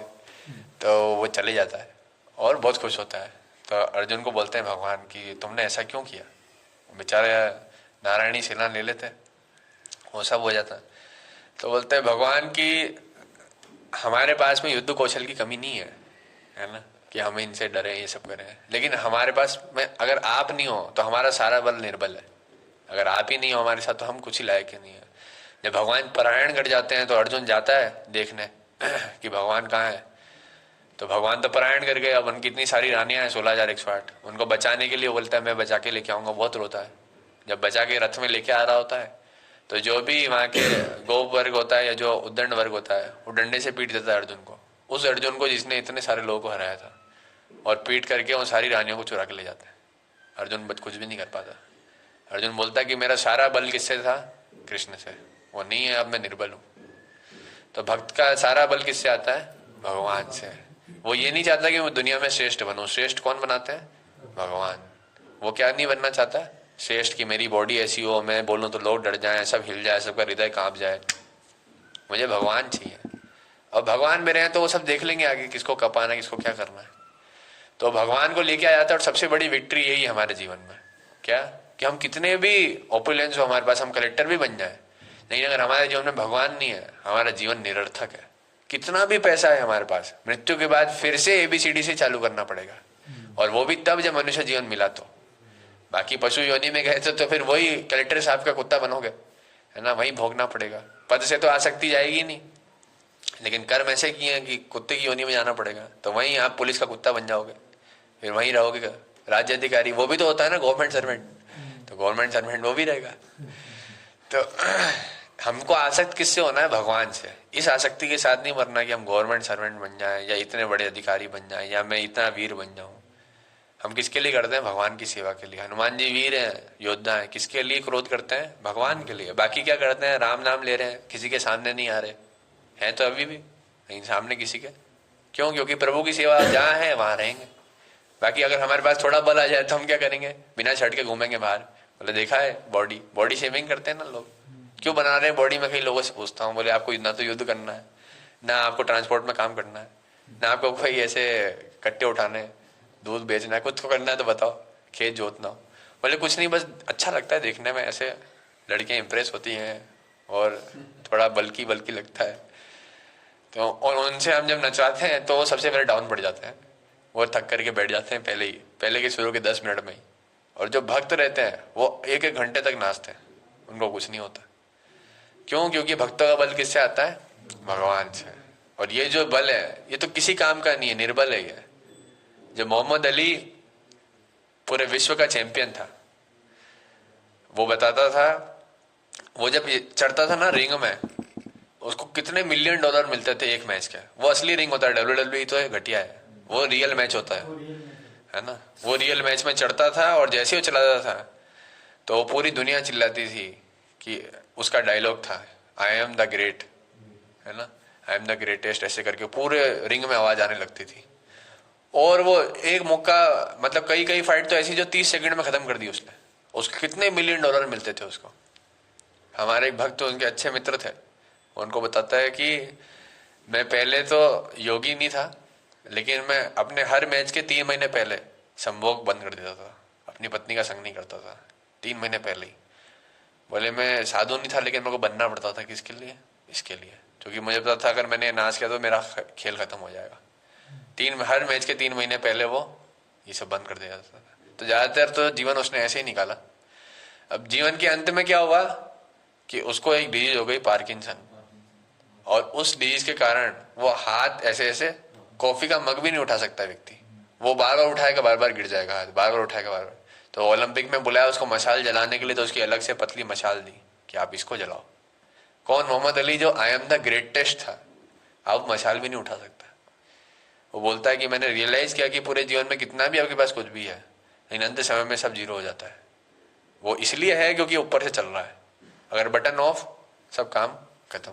कितना भी आप बड़ी गाड़ी ले आओ, तेल ही नहीं डाला उसमें, तो फिर क्या काम। इसी प्रकार से भगवान ही नहीं है जीवन में, आपने खूब जीरो इकट्ठे कर लिए है, अगर वन नहीं है तो उन सारे जीरो का कोई मतलब नहीं है, वो जीरो ही रह जाएगा अंत में।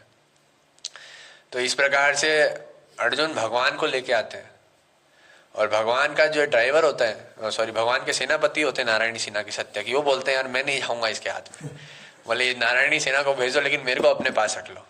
दो होते हैं, उनमें से एक सत्याकी को बोलते हैं ठीक है भगवान, बोले मरना ही, इधर मरो उधर मरो, रख इधर रह जाओ, चलो कोई बात नहीं। तो सत्याकी फिर भगवान की साइड में, ये अर्जुन की साइड में रहता है। तो वो है युयोधान। तो ये किसके समान है युयोधान? सत्याकी अर्जुन भीम के समान है। विराट बता दिया मैंने आपको राजा। द्रुपद कौन था ये पिछली कक्षा में बता दिया था, द्रोणाचार्य का वो। तो ये सब कौन है? महारथ। महारथ कौन होते हैं? रथी कौन होते हैं? जो एक साथ 100 रथों से 100 उनसे पदातिक से इन सबसे लड़ सकता है, वो रथी बोलते हैं। महारथी कौन होते हैं? जो 10,000 रथियों से एक साथ लड़ सकता है। और फिर उसके बाद आते हैं इतने रथियों से जो लड़ सकते हैं जिनकी गणना नहीं की जा सकती, उनको बोलते हैं अति रथी। तो ये सब कौन है? महारथ। 10,000 के साथ एक साथ लड़ सकते हैं। ये कौन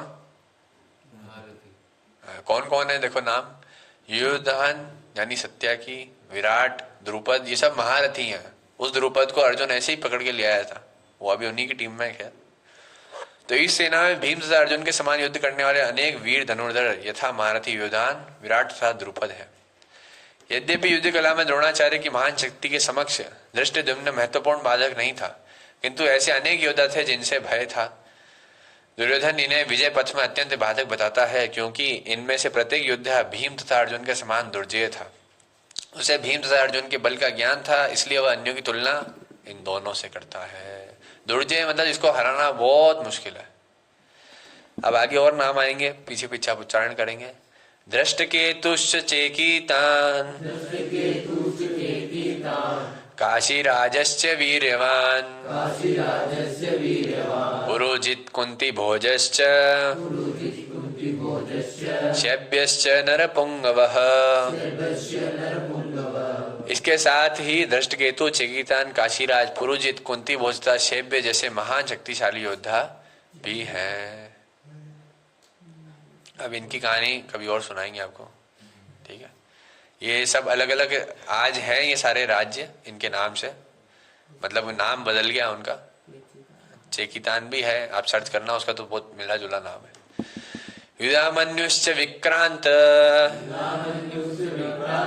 उत्तमौजाश्च वीर्यवान्,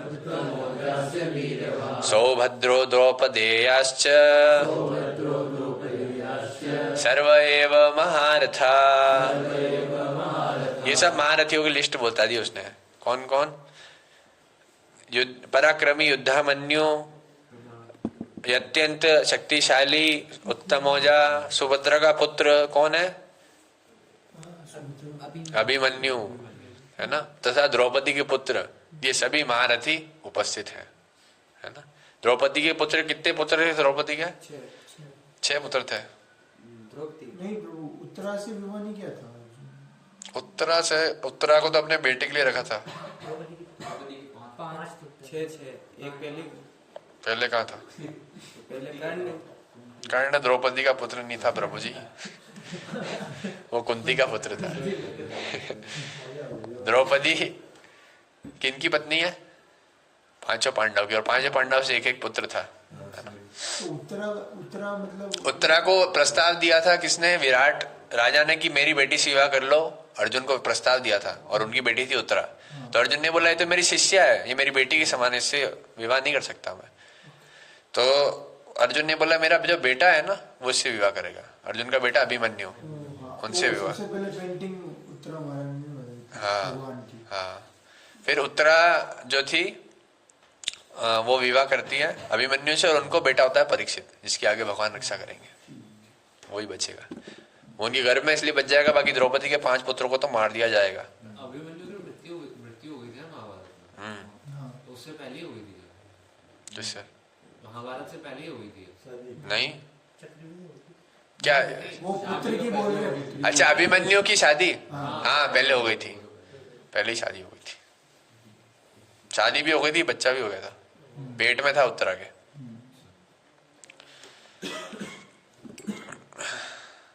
ये भी श्लोक, अस्माकं तो विशिष्टा ये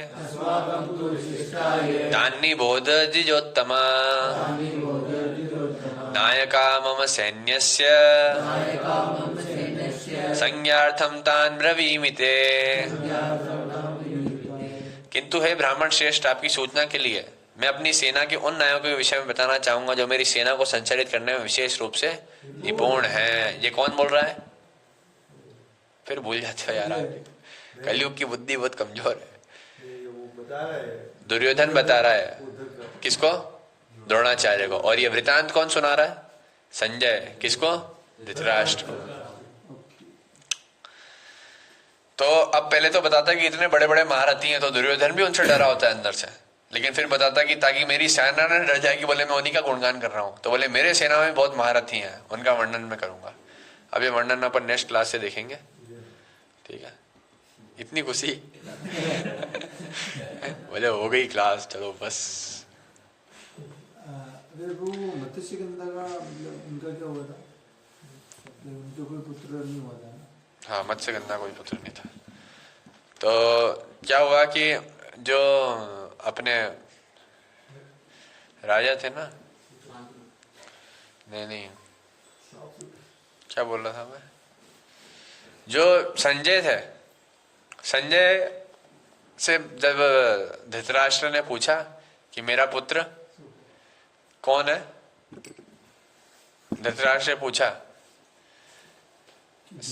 संजय से पूछा धृतराष्ट्र ने कि ये लोगों ने युद्ध स्थल पे जाके क्या किया, किस किसने? कौरव और पांडवों ने। तो उसका एक और कारण यह भी था कि संजय जो था वो खुद युद्ध कर रहा था उस युद्ध स्थल में। संजय भी युद्ध करता था। और संजय, अब ये बातें इन जनरल नहीं बताई जाती है क्योंकि इससे बहुत कॉम्प्लेक्स बन जाती है स्टोरी। आप लेकिन महाभारत पढ़ोगे तो पता रहेगा। संजय युद्ध करता था और युद्ध करके जब 10वें दिन भीष्म पितामह मर गए, तब वो आया कहाँ? इनके पास, धृतराष्ट्र के पास, और फिर उसने ये सुनाया था। 10 दिन तक युद्ध हो चुका था जब वो ये सुना रहे, फिर पूरी युद्ध कथा जब सुना रहे तो उसमें ये 700 श्लोक ये सुना है। हाँ, पूरी डिटेल में हर एक चीज बता रहे हैं और हर एक चीज बता रहे हैं 10 दिन के अंदर। तो जो मैं बोलता हूँ ना कि उन्होंने ऐसा सोचा, उन्होंने युधिष्ठिर पहले ही दुर्योधन को बताया कि राजा के लायक नहीं, फिर भी तो वो युद्ध भी देख के आ चुका है, वो उसमें बहुत हार रहा है, सब हो रहा है, बहुत सारी कहानी आएगी अब आगे जाके। तो पहले देख के आ चुके थे, 10वें दिन बाद आकर के सुनाया उन्होंने सब वृत्तांत, फिर आके सुनाते थे बीच में, क्योंकि अब इतने खिलाड़ी नहीं बचे थे, तो डेली ट्रेवल भी करते थे युद्ध करके, फिर आज शाम को आके सुनाते थे। अब इसको समझा सिंपल करने के लिए बोलते थे कि संजय सुनाते हैं धृतराष्ट्र को, बस इतनी कहानी। हाँ, जनरली ऐसे बोलते हैं कि वो सिर्फ निरीक्षण करता है। देख रहा था संजय और सुना रहा था, लेकिन आप बोलो संजय देख रहा था, दिव्य दृष्टि की तो आवश्यकता है ही, क्योंकि एक व्यक्ति एक जगह युद्ध कर रहा है तो हर जगह की बात कैसे बताएगा, तो इसलिए दिव्य दृष्टि काम आई। ठीक है, कोई प्रश्न? नीरज प्रभु, आपको पता चल गया क्लास हो गई इसलिए आ गए आप? ऑनलाइन ले रहे थे। ये कह रहे थे वो नारायण प्रभु है। ये कह रहे कि रोज इस टाइम पे क्लास। ठीक है, तो टाइम पे आओ, है ना? आप लेट कैसे हो गए? और आज पापा मंदिर नहीं है तो थोड़ा काम तो ऑनलाइन जुड़ जाते? काम करा। ठीक है, रिकॉर्डिंग सुन के घर जाना, रिकॉर्डिंग हो रही है। और कोई प्रश्न? तो जी एक ये प्रश्न है कि भगवान श्री कृष्ण ने मतलब सब कुछ धर्म के अंदर में ही करा था, तो जब अश्वत्थामा ने अभिमन्यु के पुत्र को मारने की कोशिश की थी, तो भगवान ने जैसे उनको वापस पुनर्जन्म दे दिया, तो वो मतलब उसके धर्म के अंदर ही हुआ है? हाँ, धर्म के अंदर ही था, क्योंकि अश्वत्थामा से आगे और काम कराना है भगवान को। भगवान की इच्छा ही धर्म है। भगवान की इच्छा थी कि अश्वत्थामा से मुझे और कुछ कराना है, उसको छोड़ के गए ना, अभी तक जिंदा है वो। उसको वो श्राप दे दिया था कि हाँ, तो आएंगे जब कल्कि में, तब उससे काम लेंगे। उनसे काम करवाना इसलिए रखे गए उसको। द्रौपदी के पुत्र को मारा, लेकिन द्रौपदी ने उसको जीवन दान दिया कि बोले इसकी भी तो माँ है, उसको कितना दुख होगा वो मैं समझ सकती हूँ कि जब इसने मेरे पुत्र को मारा है। तो भक्तों की ये खासियत है कि वो दूसरे के दुख देखते हैं, और भक्तों की ये खासियत है कि वो सिर्फ अपना मजा देखते हैं, कहाँ मुझे मजा आएगा। वो ये नहीं देखते दूसरे को क्या कष्ट होता है।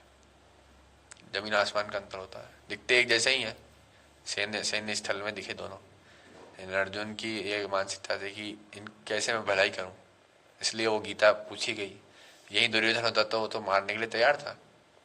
वो सिर्फ ये देखते हैं कि मेरे को कैसे मजा आएगा, मेरे को जो मजा आएगा मैं वो करूँगा, भले ही वो सही है चाहे गलत। तो फिर उनका फिर वही हाल होता है। भगवान गीता में बताते हैं आगे जाके कि ऐसे लोगों को मैं बार बार नरकों में डालता हूँ, ताकि उनको बुद्धि लगे कि सिर्फ मजे के लिए दुनिया नहीं बनी है।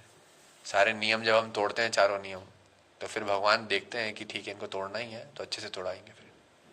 फिर उस व्यक्ति को पहले तोड़ते हैं भगवान, फिर जोड़ते हैं, फिर तोड़ते हैं, फिर जोड़ते हैं, फिर जोड़ जोड़ के तोड़ते हैं, ताकि उसको समझ में आ जाए कि मैं भगवान के अंतर्गत हूँ, मेरी इच्छा से नहीं चलती सृष्टि।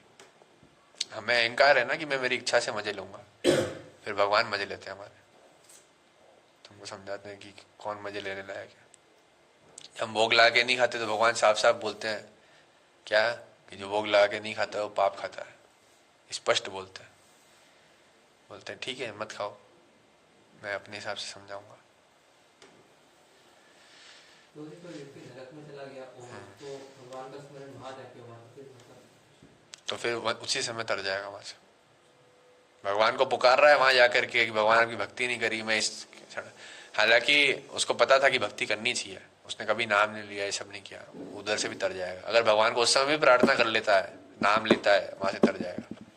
क्योंकि नरक की सारी प्रोसेस किसके लिए, ये समझाने के लिए है कि भक्ति सर्वश्रेष्ठ है, भगवान की स्मरण सर्वश्रेष्ठ है। अगर उसके लिए तैयार हो गया वहां जाके, वहां से निकाल देंगे।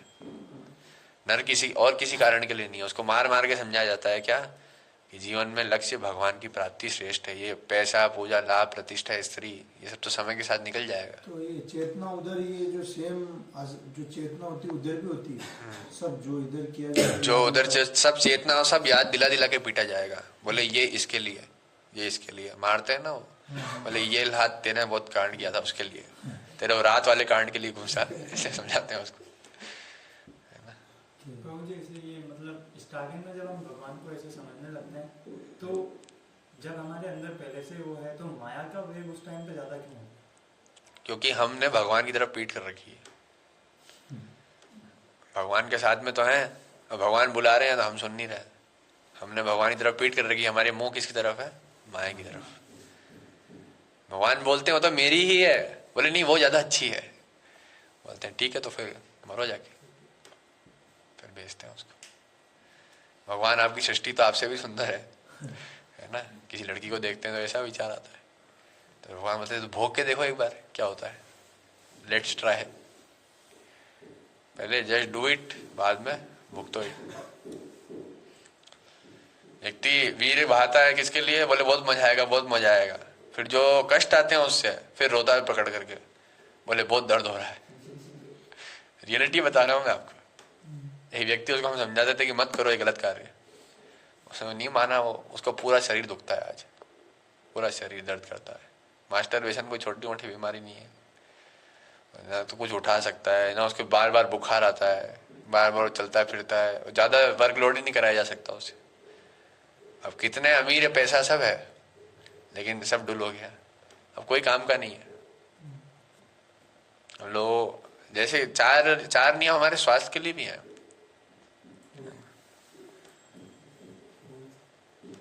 सिगरेट नहीं पीना, मास्टरबेट नहीं करना। हिंदी में बोलता हूँ मैं, क्योंकि वेदों की भाषा में बोलने की समझ में नहीं आता है ना। याद ही नहीं रहता है। तो और गलत वीडियो नहीं देखना, ये सब नहीं करना, और MPL नहीं खेलना, है ना, ग्रो पे सट्टे नहीं लगाना, और चौथा क्या होता है, मैकडोनल्ड्स में नहीं खाना, मांस, मच्छी, मीट इत्यादि नहीं खाना। ये 4 नियम है।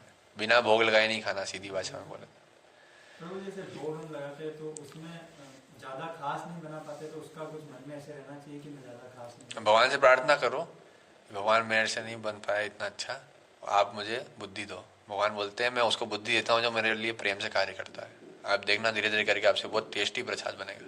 नहीं टेस्टी तो बनता है, पर जैसे अलग अलग तरह का, जैसे कभी कुछ वैसा ही जैसा हम खा रहे पा रहे वैसा ही भगवान। हाँ, तो वैसे ही खाते हैं भगवान भी।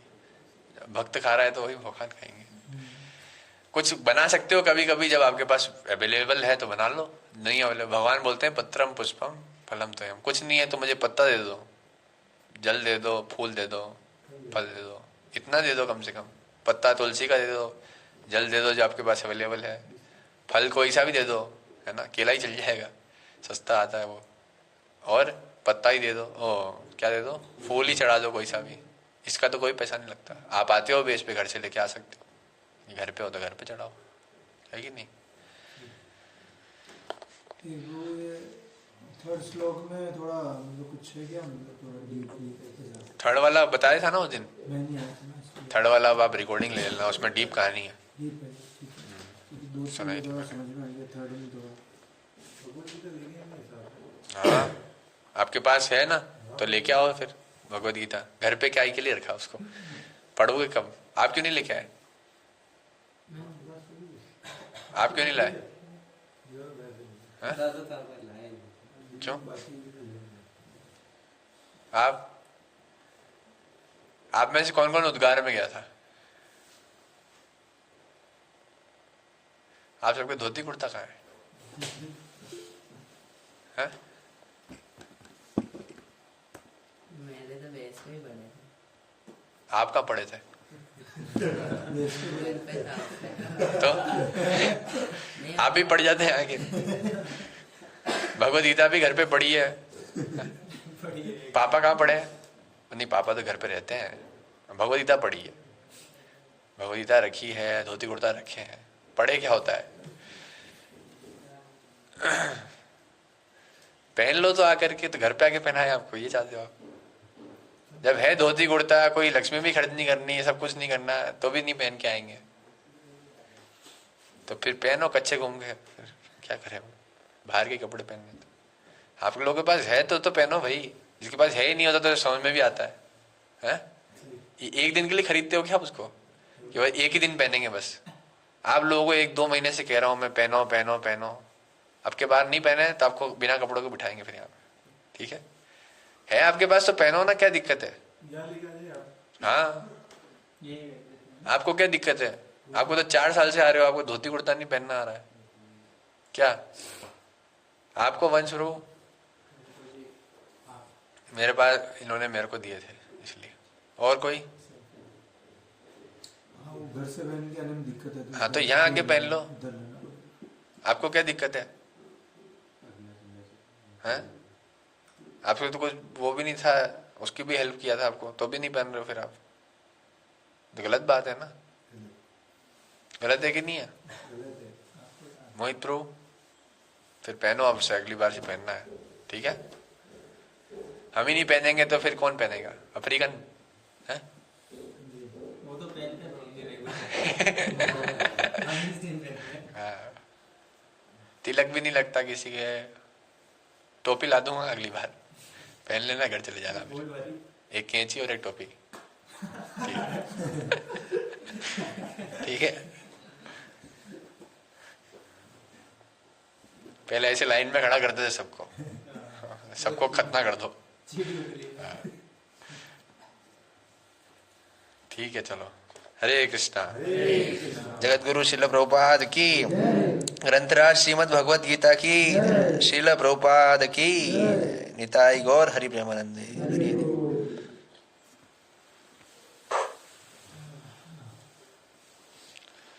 ठीक है, तो कीर्तन करते हैं। भागवतम इजी है क्या समझने में?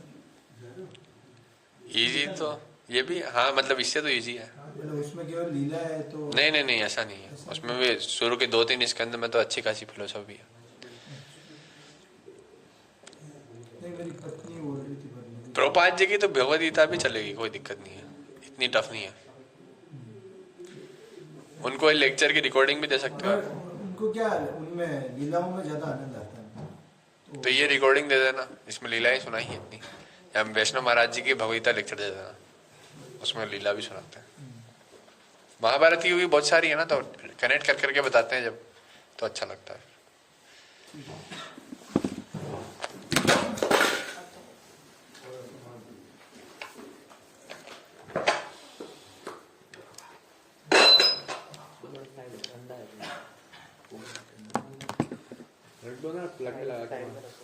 ऑफ कर दो। और प्रोजेक्टर का एंगल बहुत बेकार था, कुछ दिख ही नहीं रहा।